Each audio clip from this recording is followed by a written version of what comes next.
So let this pressure be your teacher. Let your whole body rise up into that.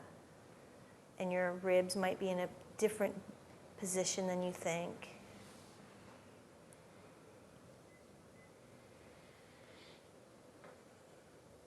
Bend your knees. And as you go out,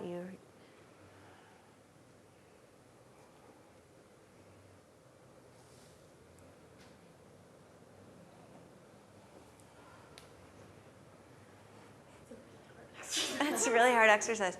You know, I think when you lift your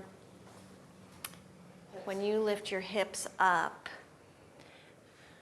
so it's easiest when you have when your parts are stiff, and you can just move it through space. But if you have this part, it's hard to move it through space because it's flimsy like that.